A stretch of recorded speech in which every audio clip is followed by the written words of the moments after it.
בראשית צורה טהורה ירדה,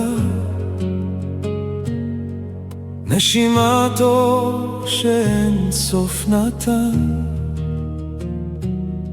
אדם ראי המרכבה הקדושה, מאחד עולמות באותו הצלם. ויברא להקים את האדם בצלמו,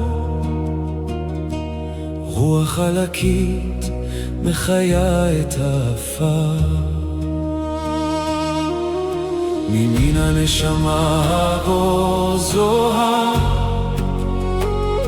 משמאל הנפש מוכנה לפעול, אבל עץ הדת נפתח, אור ודין הנפש חולקה, בלחש הלילה, בלהב אחרת. המהות הקדושה נשברה. או ניצוצות אדם באוויר פזורות, נשימת חיים אנחנו מחפשים. צדקיאל מעורר את כוח החסד, חניאל מביא נצח לנשמה לנצח. בכיסא מלכות הייחוד ישוב, כתר האור אנחנו נשקם. ברוח השמאל הצללים נולדו, בחלומות בני אדם סודות נרקמו. אבל עמוד העולם הוא העלייה,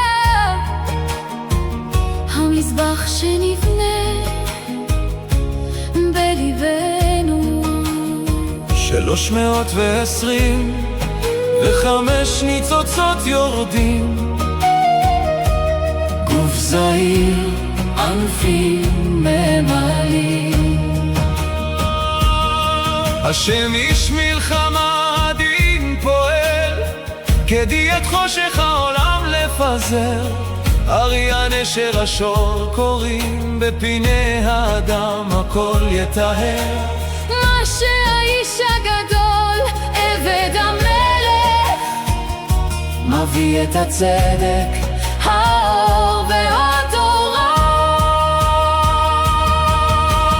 אור ניצוצות אדם באוויר פזורות, נשימת חיים אנחנו מחפשים. צדקיאל מעורר את כוח החסד, חניאל מביא נצח לנשמה לנצח. בכיסא מלכות הייחוד ישוב, כתר האור אנחנו נשקם. נשימת עלקים חוזרת לשורש, מרפא את הצלקת הישנה, מעפר לחדר הניצוץ מתעלה. כבוד הזוהר מפזר את הערפל.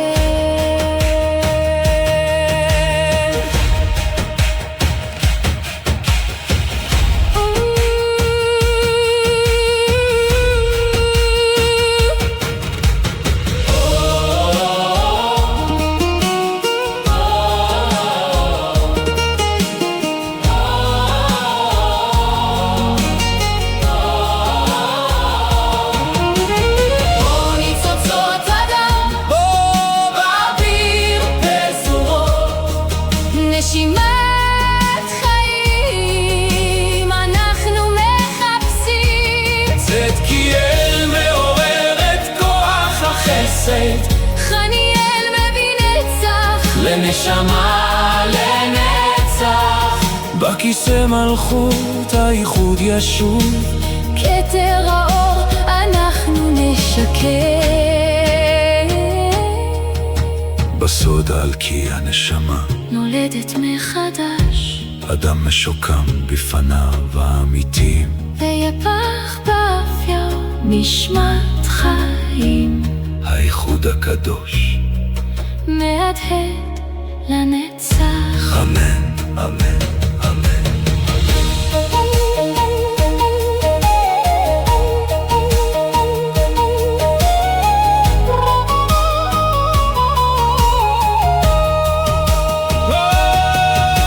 ראשית צורה תאורה ירדה, נשימתו שאין סוף נתן, אדם ראי המרכבה הקדושה, מאחד עולמות באותו הצלם, ויברא להקים את האדם בצלמו, רוח עלקית מחיה את האפר. מימין הנשמה האור זוהר, משמאל הנפש מוכנה לפעום, אבל עץ הדעת נפתח, אור ודין הנפש חוליקה, בלחש הלילה בלהב החרב, המהות הקדושה נשברה. אור ניצוצות אדם באוויר בזורות, נשימת חיים אנחנו מחפשים, צדקיאל מעורר את כוח החסד, חניאל מביא נצח לנשמה לנצח, בכיסא מלכות האיחוד ישוב, כתר האור אנחנו נשקם, מרוח השמאל הצללים נולדו, בחלומות בני אדם סודות נרקמו, אבל עמוד העולם הוא העלייה, המזבח שנבנה בליבנו, 320 וחמש ניצוצות יורדים, גוף זעיר ענפים ממלאים. השם איש מלחמה. Bom, normalmente, quando a gente pensa na ideia de um mapa, a imagem que vem à mente é algo bem pragmático, né? Sim, um mapa físico. Isso, uma representação gráfica, assim, bidimensional, de montanhas, rios, fronteiras. Um mapa rodoviário, por exemplo, que mostra exatamente onde virar para chegar num destino. É reconfortante. Exato!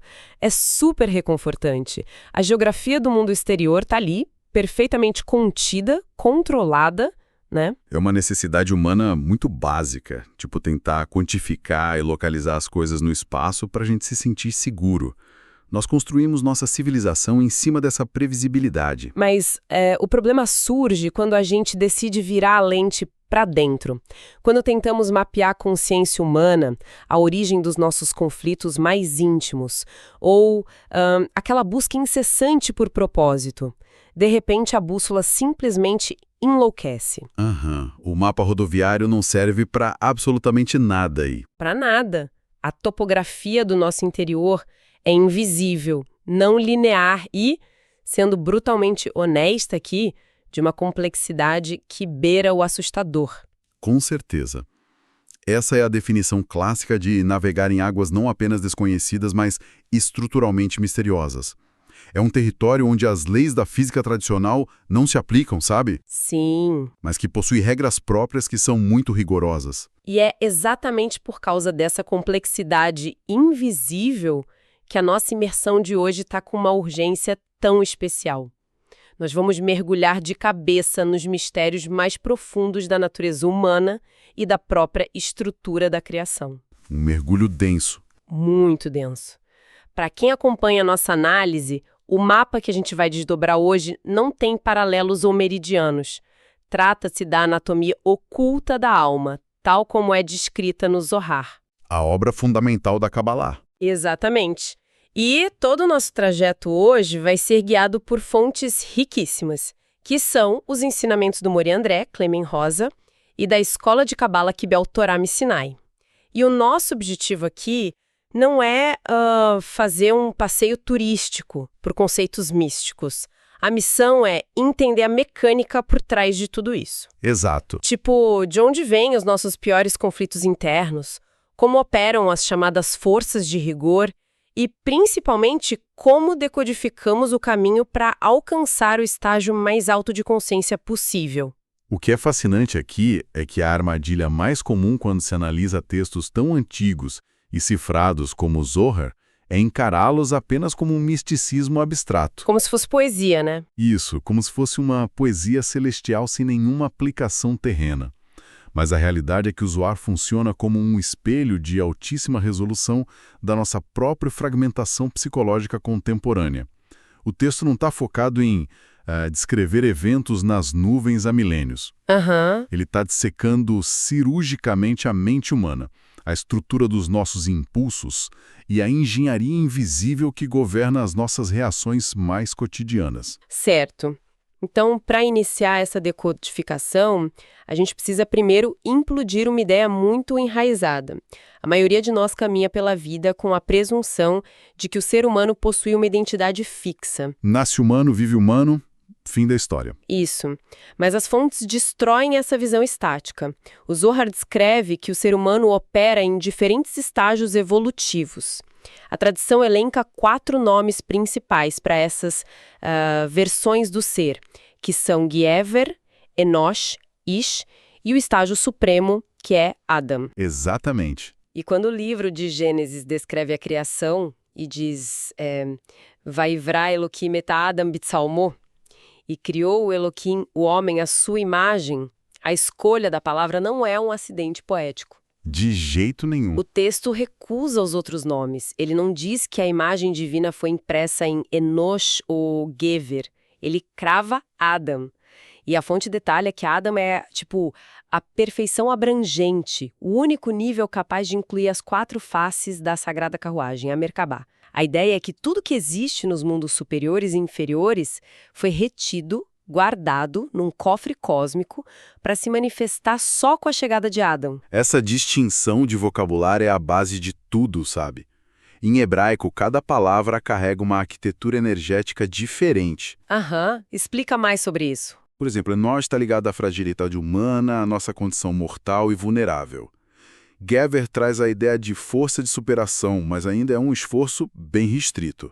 Agora, Adam não é um nome próprio de uma pessoa histórica nesse contexto. Adam é um estado de ser. Um estado de ser. Sim, é o ponto de convergência. Quando o texto menciona as 4 faces da sagrada carruagem de Ezequiel, que tradicionalmente são o leão, o boi, a águia e o homem, estamos falando das matrizes de todas as forças do universo. Nossa! O nível Adam é a única interface capaz de integrar e harmonizar essas forças opostas, sem entrar em colapso. Certo, vamos desempacotar isso, porque isso me soa muito como a arquitetura de sistemas operacionais. Como assim? Pensa na evolução da tecnologia.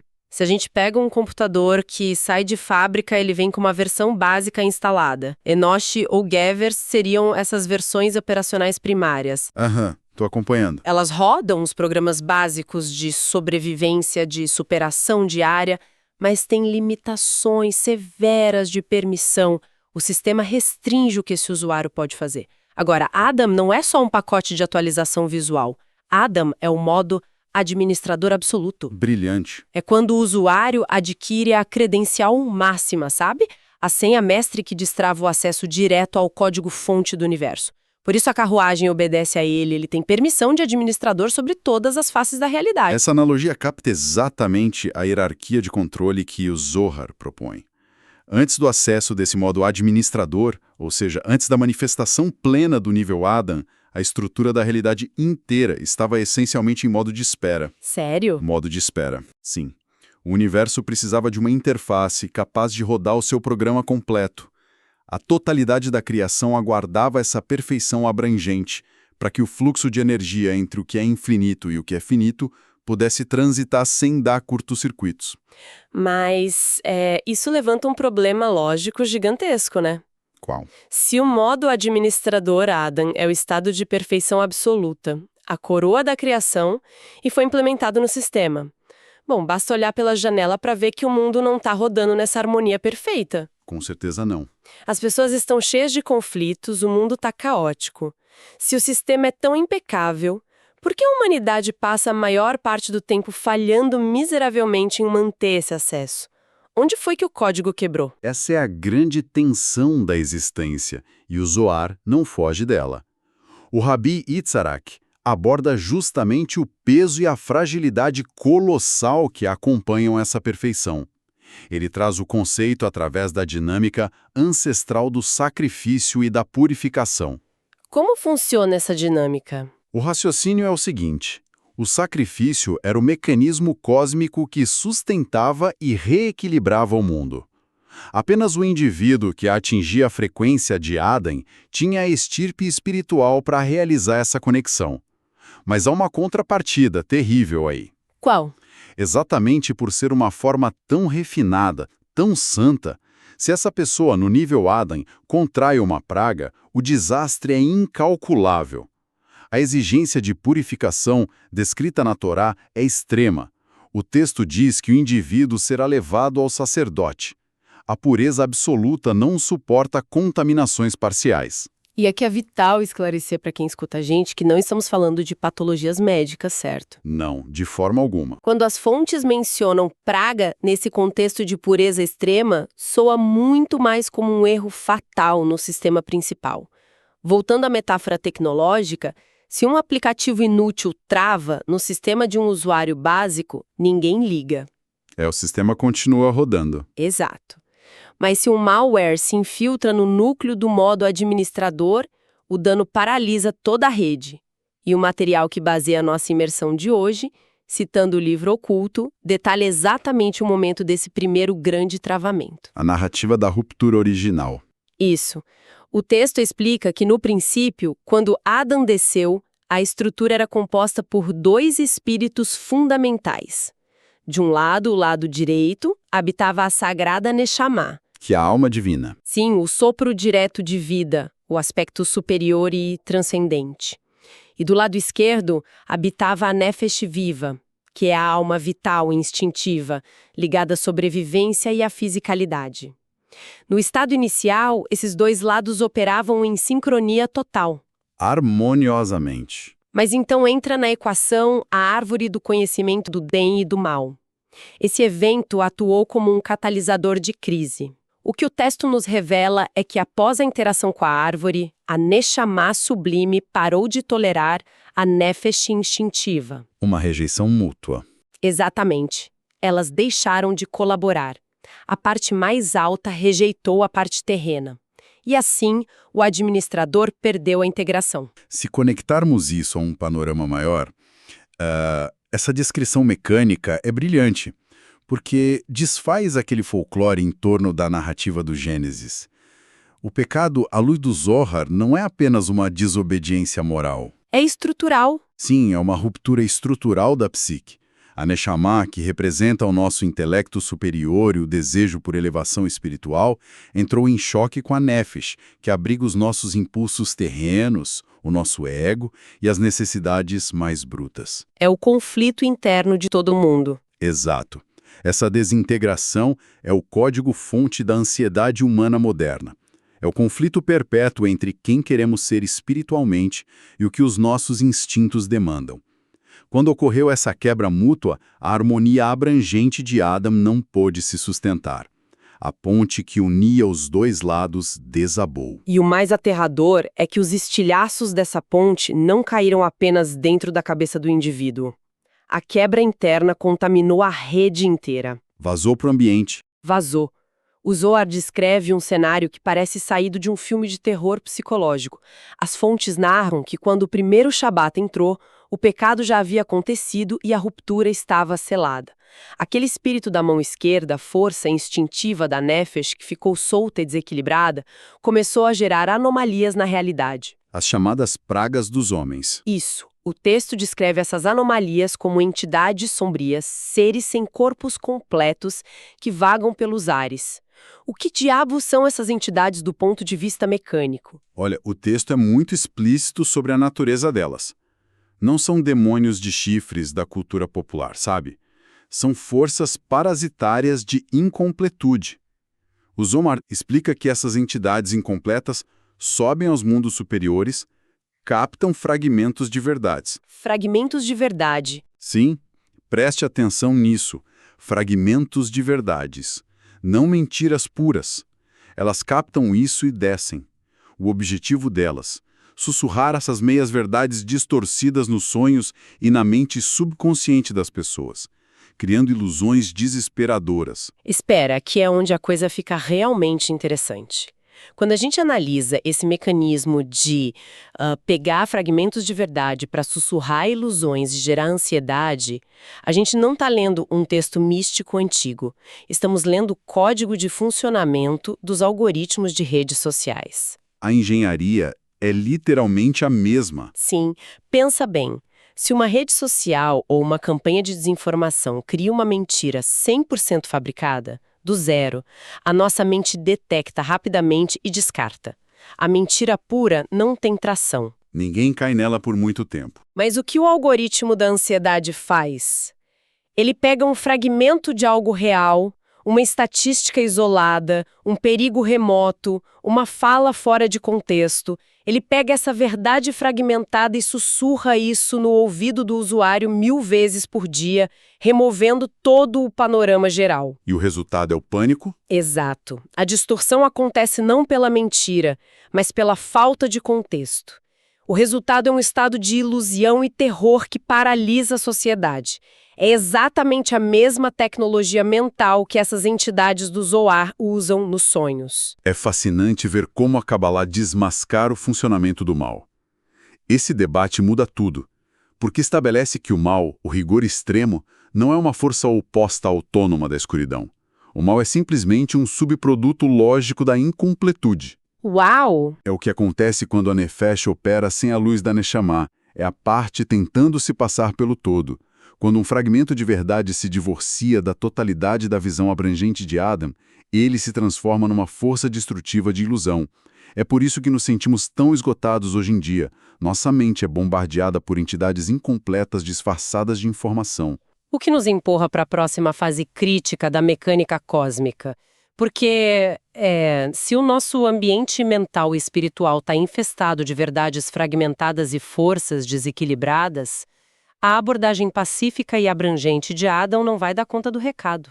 Não mesmo. Se há uma hemorragia, você não tenta harmonizar o paciente, você faz um tourniquet. E é aqui que o mapa apresenta uma nova configuração do sistema operacional, o nível Ish. As fontes introduzem essa diferença vital entre Adam, que é a perfeição harmônica, e Ish, que é o juízo estrito. Então, de Adam para Ishi é a resposta imunológica do universo a uma crise aguda. O Rabi Abba faz uma análise profunda sobre a estrutura dessa perfeição.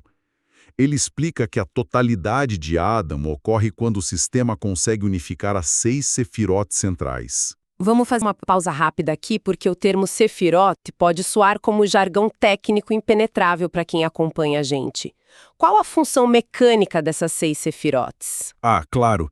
Pensa nelas como os grandes dutos de emanação que moldam os nossos atributos emocionais e espirituais. As fontes citam Hesed, que é a bondade e a misericórdia expansiva. Gvurá, que é o rigor, a força e o limite. Tiferet, a beleza e o equilíbrio entre as duas.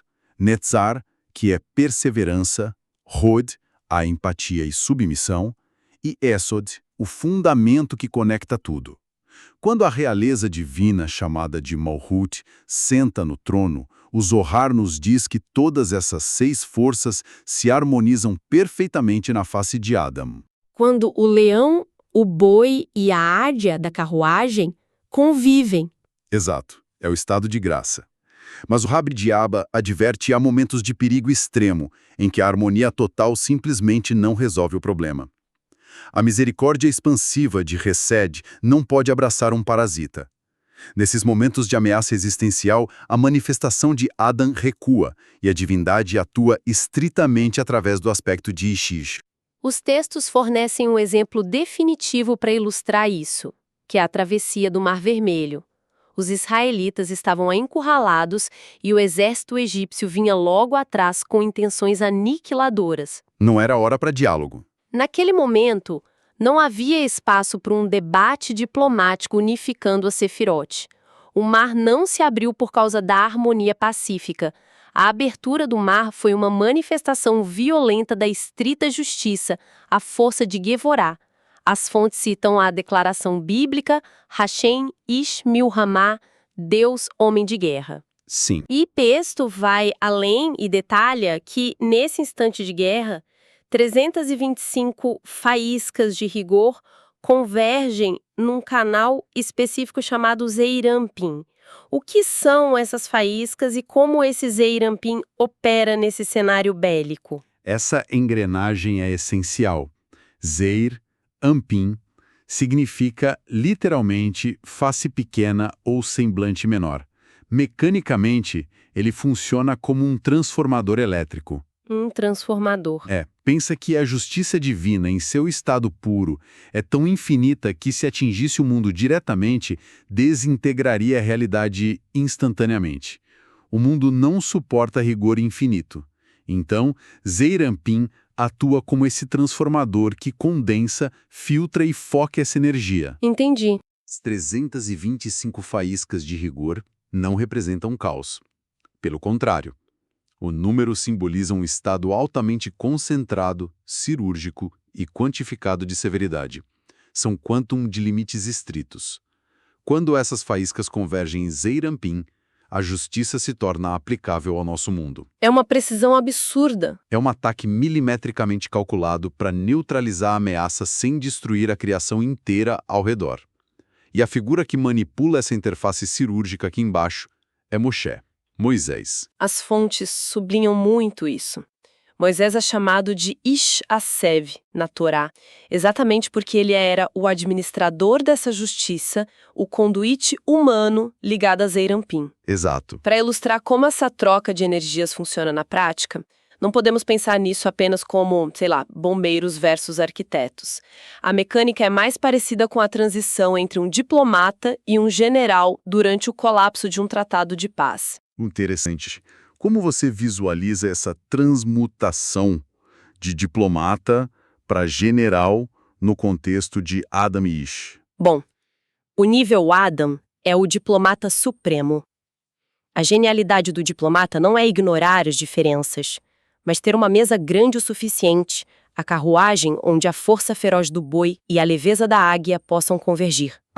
Ele absorve energias opostas, como Hesed e Gvurá, e extrai delas um acordo funcional que chamamos de Tiferet, o equilíbrio.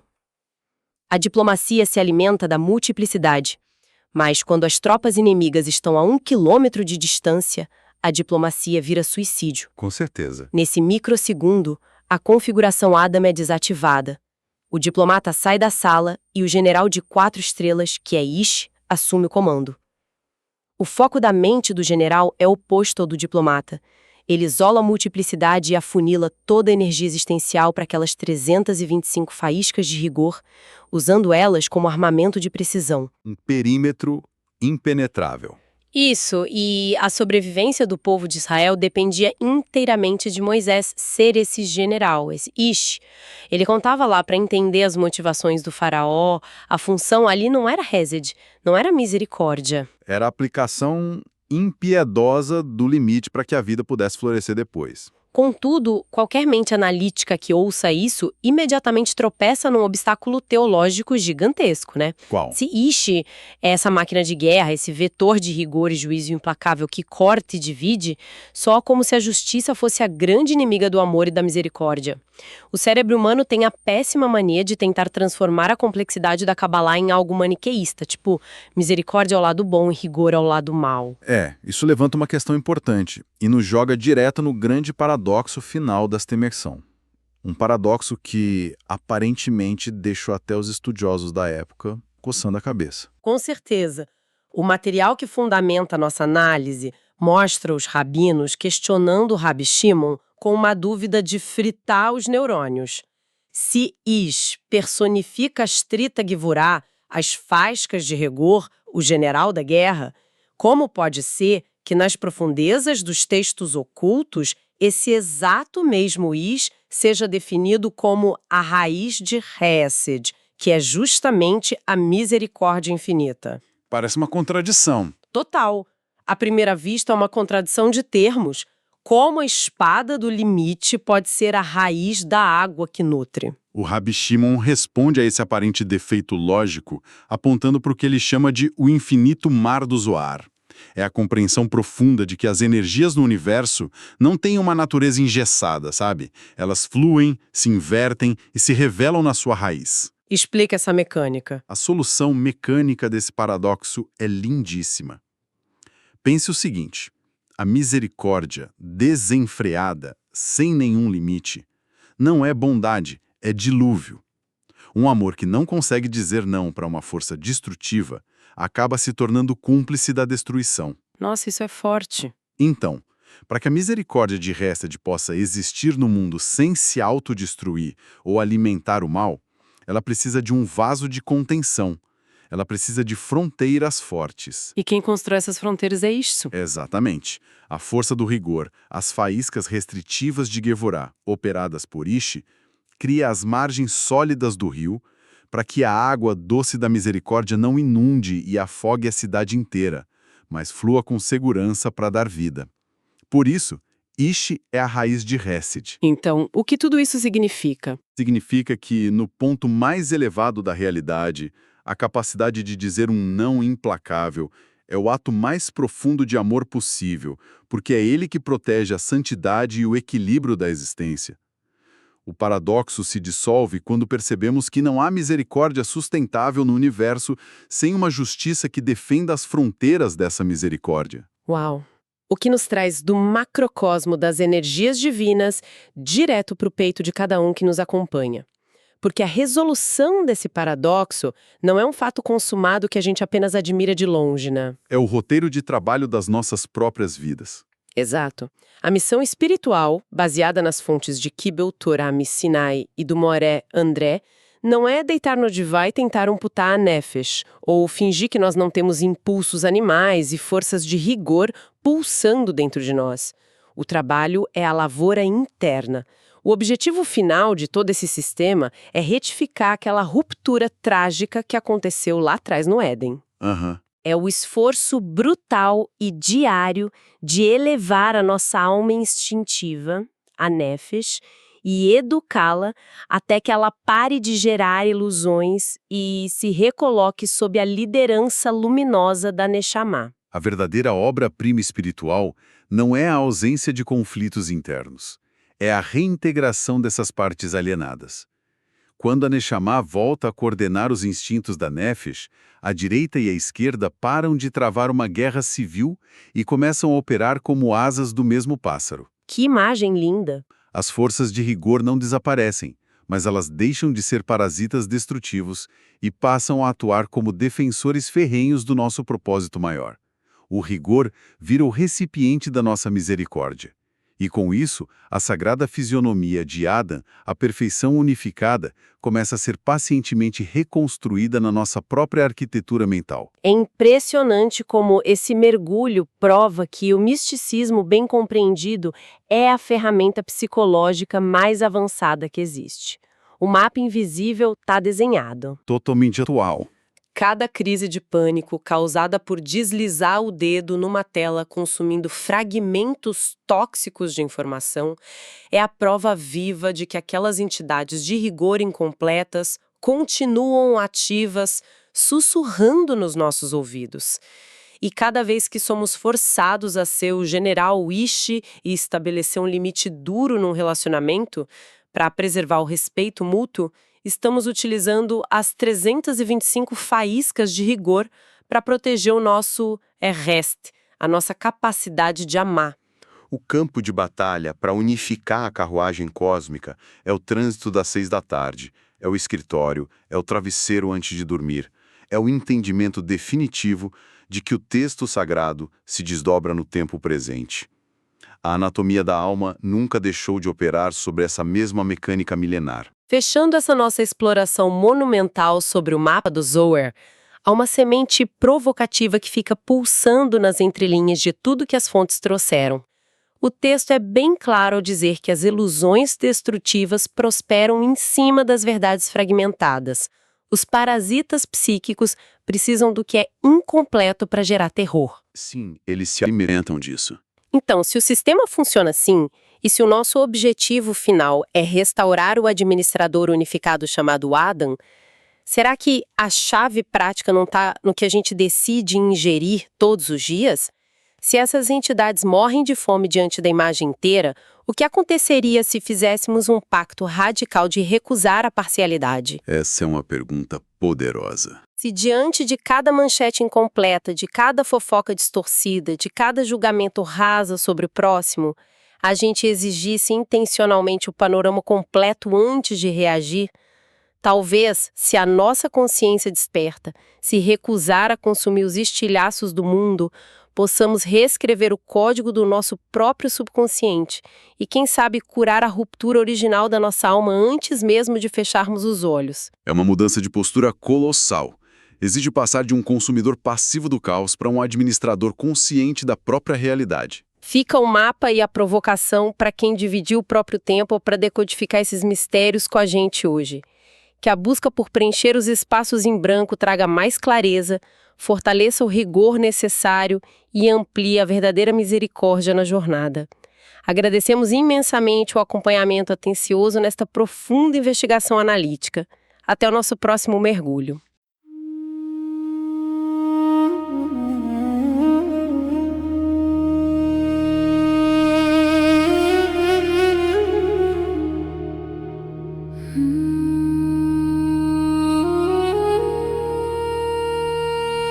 בראשית צורה טהורה ירדה,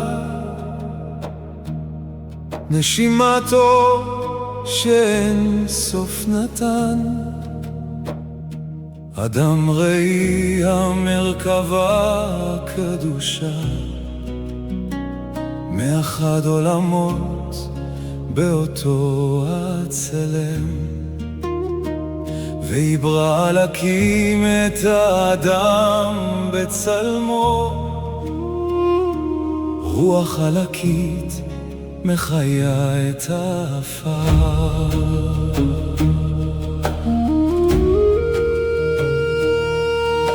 ממין הנשמה האור זוהר, משמאל הנפש מוכנה לפעום, אבל עץ הדת נפתח, אור ודין הנפש חולקה, בלחש הלילה בלהב החרב, המהות הקדושה נשברה.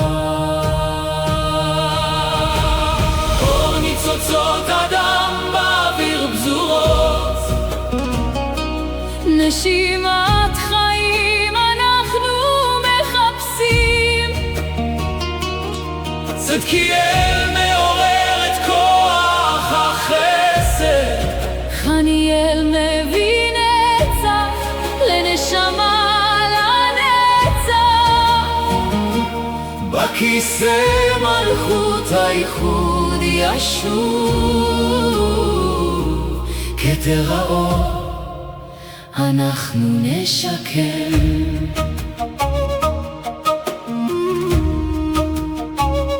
מרוח השמאל הצללים נולדו, בחלומות בני אדם סודות נרקמו, אבל עמוד העולם הוא העלייה, המזבח שנבנה בליבנו 320, וחמש ניצוצות יורדים, גוף זעיר ענפים ממלאים, השמש מלחמה דין פועל, כדיית חושך העולם לפזר, הארי הנשר השור קוראים, בפני האדם הכל יטהר, מה שהאיש הגדול עבד המלך, מביא את הצדק, האור והתורה.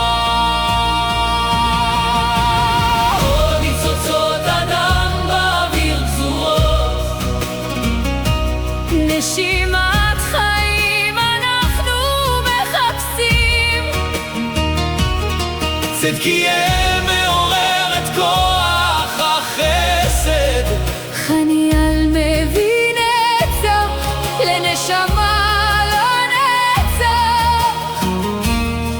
בכיסא מלכות הייחוד ישוב,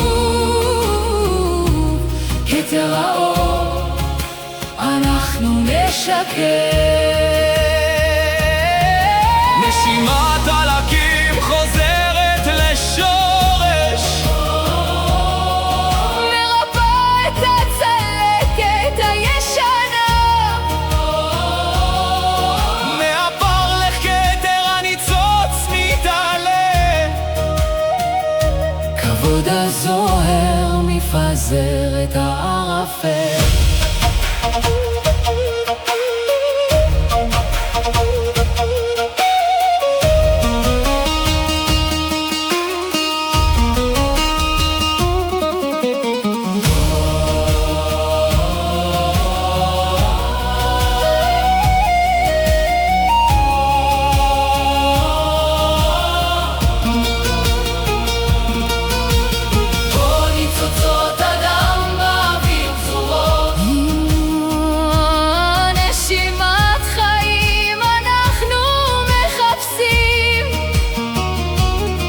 צדקיאל מעורר את כוח החסד, חניאל מביא נצח לנשמה לנצח, בכיסא מלכות הייחוד ישוב,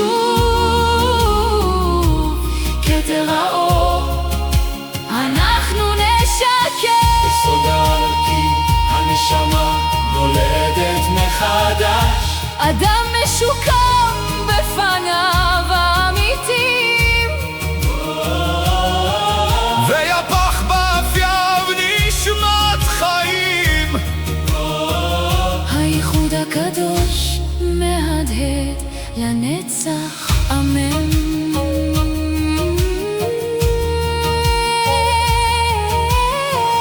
ניצוצות אדם באוויר פזורות, נשימת אור שאין סוף נתן, אדם ראי המרכבה הקדושה, מאחד עולמות באותו הצלם, ויברא להקים את האדם בצלמו. רוח אלקית מחיה את האפר, ימין הנשמה אור זוהר, משמאל הנפש מוכנה לפעום, אבל עץ הדת נפתח, אור ודין הנפש חולקה, בלחש הלילה בלהב החרב, המהות הקדושה נשברה. אור ניצוצות אדם באוויר פזורות, נשימת חיים אנחנו מחפשים, צדקיאל מעורר את כוח החסד, חניאל מביא נצח לנשמה לנצח, בכיסא מלכות הייחוד ישוב, כתר האור אנחנו נשקם. ברוח השמאל הצללים נולדו, בחלומות בני אדם סודות נחתמו, אבל עמוד העולם הוא העלייה. המזבח שנבנה בליבנו, 325 ניצוצות יורדים, גוף זעיר, ענפים, ממלאים, השם איש מלחמה דין פועל, כדי את חושך העולם לפזר. הארי הנשר השור קוראים, בפני האדם הכל יטהר, מה שהאיש הגדול עבד המלך, המהות הקדושה נשברה.